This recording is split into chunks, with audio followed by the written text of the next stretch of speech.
Hi, I want to spend the next 2 minutes telling you what to expect when we show up, and more importantly, what to watch from us and every other contractor you talk to. Most homeowners buy a roof once or twice in their entire life. The people selling roofs do it every day.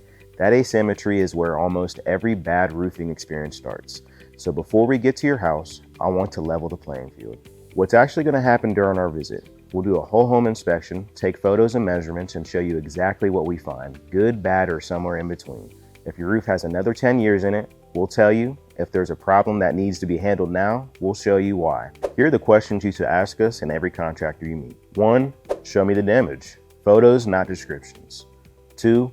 Walk me through why it's happening, not just what is happening. 3. What happens if I do nothing for 6 months, a year, 5 years? 4. What actually is included in the price? Materials, labor, tear-off, disposal, permits, ventilation, flashing, warranty. 5. Who's doing the work? Your employees or a sub-crew you've never met? 6. What does a warranty cover? What voids it? And who honors it if you go out of business? If a contractor can't answer those clearly, you've learned something important.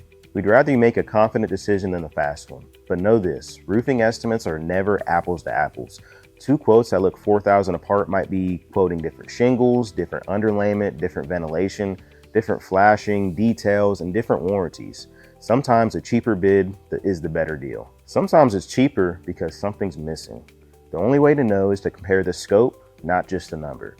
Ask each contractor for a line item proposal. The ones that push back on that are telling you something. And one last thing, although it can be in some instances, a roof usually isn't urgent the way a burst pipe is urgent. But it isn't nothing either. Small problems, a few lifted shingles, a failed pipe boot, and some damage at the eaves usually stay small if you can catch them early.